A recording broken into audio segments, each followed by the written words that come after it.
Para jamaah, bapak-bapak dan ibu-ibu, jamaah Masjid Abu Adnan yang dimuliakan oleh Allah Subhanahu wa taala. Senantiasa kita diparingi sehat walafiat oleh Allah. Istiqomah.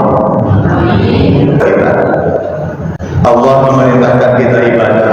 Ya ayyuhan nas, u'budu rabbakum alladzi khalaqakum walladzina min qablikum la'allakum tattaqun. Diperintahkan ibadah agar kita menjadi pribadi yang bertakwa.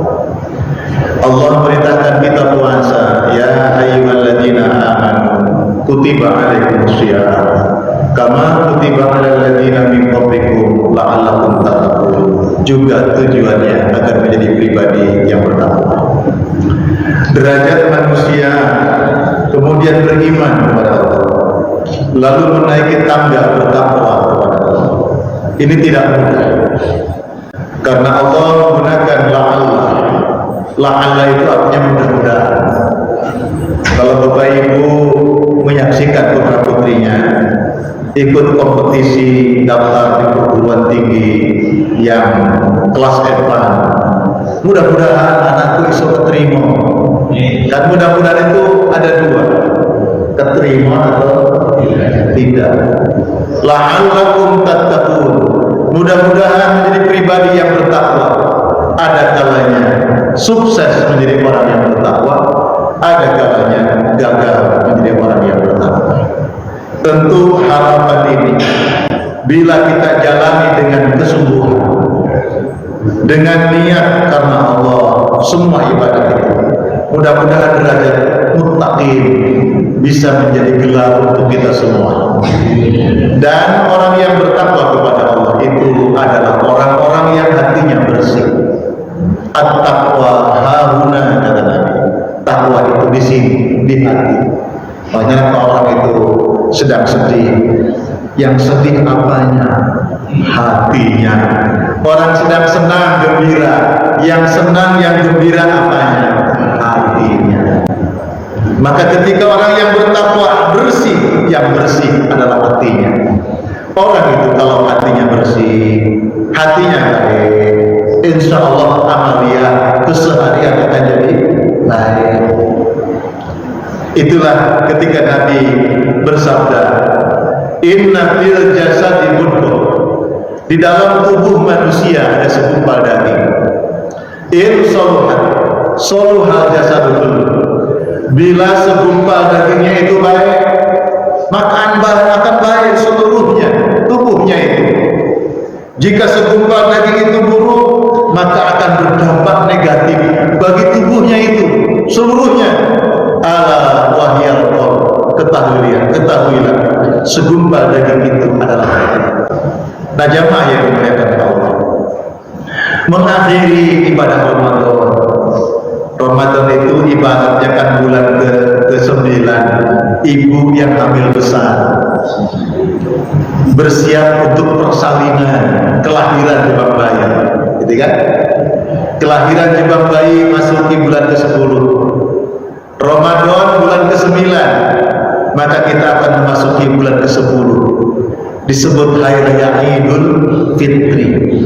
Maka ketika bulan ke-10 bayinya lahir, maka bayi yang lahir dalam keadaan fitri, bayi yang baru lahir tanpa noda, tanpa dosa, bersih seperti orang yang berada di bulan Ramadan, keluar Idul Fitri bersih hatinya, sebab Allah membersihkannya berkat amal ibadah yang dia lakukan selama bulan Ramadan.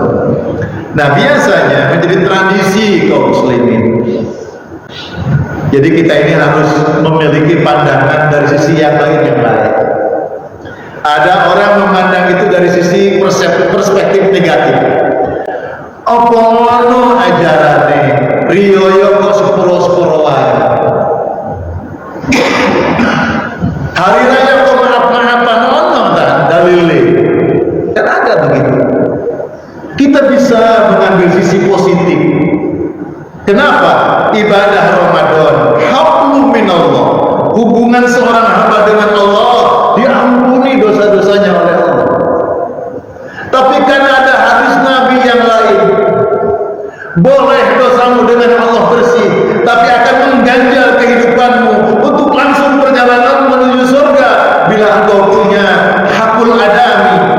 hubungan antara dirimu dengan sesamamu ada kaitannya di situ. Mungkin engkau punya hutang, mungkin engkau pernah menyakiti, mungkin engkau pernah membuat luka hati, dan itu belum engkau bebaskan. Itu akan menjadi penghalangmu menuju jannah Allah Subhanahu wa taala. Hablum minallah cakap, maka di momen hari raya itu momentum untuk mencakapkan hablum minannas. Kan gitu.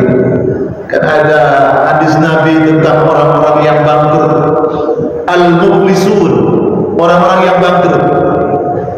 Nabi pernah bertanya kepada sahabat, atadrunal muflis?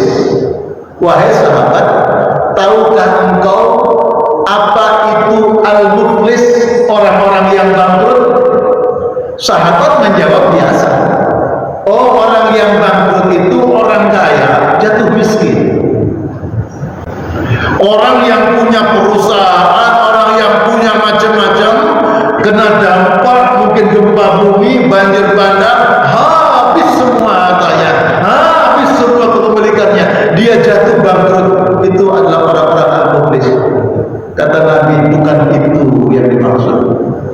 Yang disebut dengan al-muflis adalah orang yang besok di hari akhirat datang kepada Allah dengan pahala salatnya, di ahli salat, datang dengan pahala puasanya, ahli puasa, datang dengan amalan-amalan ibadah yang lainnya, dengan membawa pahala yang banyak, tetapi dia memiliki tabungan hakul adami dengan sesamanya yang belum dia bebaskan. Maka semua amalan-amalan pahala yang dia miliki itu habis semuanya untuk dibayarkan kepada orang yang menjadi tanggungannya. Makanya jamaah yang dimuliakan oleh Allah, hal-hal kecil, contoh utang. Berhutang itu, yang berhutang wajib nyatet, bukan yang punya warung yang nyatet. Yang berhutang nyatet, bahkan catatan hutang diwariskan. Ojo sembunyi-sembunyi. Begitu meninggal dunia, catatannya yang ditinggalin nggak tahu kalau dia punya hutang. Berat sekali tanggungannya. Sebab pada hari akhirat itu akan menagih. Orang yang dihutangi itu akan menagih. Mana kau punya hutang kepada saya? Hari ini tidak berlaku lagi uang, dan ketika saya dikubur juga tidak dibawa uang. Lalu untuk apa? Dengan cara apa untuk membayarnya? Itu pahala-pahalamu itu bayarkan untukku. Ternyata yang menagih banyak, hutang uang atau bahkan luka hati itu nanti akan dibayar. Engkau dulu pernah menghinaku, sakit. Di mana sakitnya? Di sini. Sakit sekali. Aku ingin balas hari ini. Dengan cara apa balasnya? Engkau punya pahala-pahala ibadah. Kesini, kemari, berikan untuk sampai habis pahalanya. Lalu masih ada yang lagi juga. Belum cukup rasa sakitku, belum cukup engkau telah mengkhianatiku, belum cukup engkau mengambil hakku. Bayarkan. Pahala-pahala ibadahku sudah habis. Dengan cara apa aku membayarnya? Lalu nanti dosa-dosaku hendaklah kau tanggung. Itu disebut dengan al-muflis, orang-orang yang bangkrut. Nah, mudah-mudahan di momen insya Allah 1 Syawal nanti kita berlebaran, hablum minallahnya cakep, hablum minannasnya cakep. Karena hati kita dididik dengan keimanan kepada Allah Subhanahu wa taala.